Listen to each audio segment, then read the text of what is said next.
Dungeon Defenders 2 sees the famous foursome of the original game, that's the monk, the squire, the hunter and the apprentice, caught up in even more trouble in the fantasy land of Etheria. The nefarious ancient ones are on the rise again, and it's only your sword arm and your array of unpleasant traps, towers and cannons that can hold them back. As before, you've got the same blend of third-person hack-and-slash combat and tower defense gameplay, with each map separated into various lanes that you need to defend from hordes of nasty critters. The melee combat, probably the weakest part of the original game, has been noticeably improved.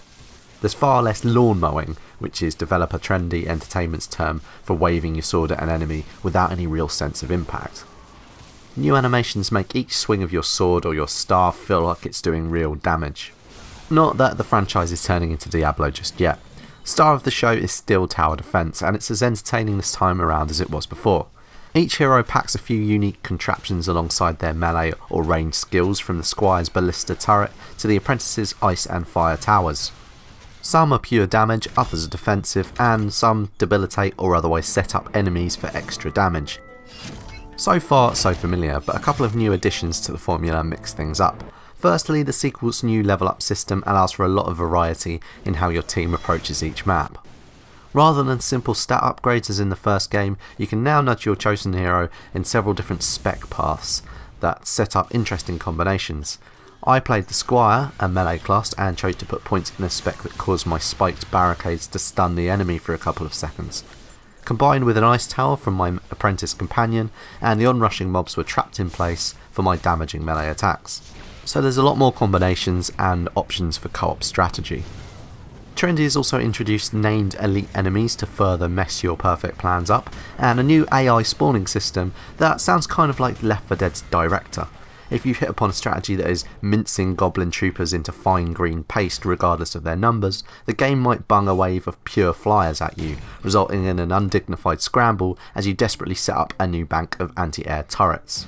The idea is to keep players constantly on their toes.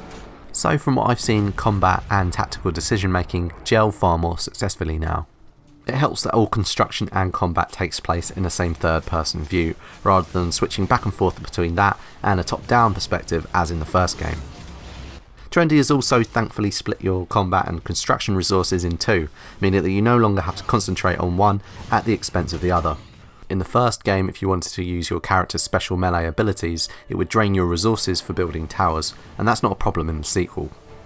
It seems like Trendy's made some smart changes that keep hold of what made the original game fun, while cutting out the irritating quirks that held it back. If you fancy a break from all that slicing and dicing, you can visit the Tavern, a hub level which houses everything a growing adventurer needs. This is where you jump into battles via a nifty map screen presented by the Squire's similarly well armoured dad, and set up your character builds, gear and so on. There's even a spot with some practice dummies where you can test your skills. It also houses the game's free-to-play aspects, though Trendy wasn't showing those off just yet. As with all free-to-play games, the proof in the pudding will be how well the free-to-play elements are introduced, but the developers are making the right noises so far about restricting transactions to purely cosmetic and non-essential goodies, so we can live in hope. Dungeon Defenders 2 is out now on Steam Early Access.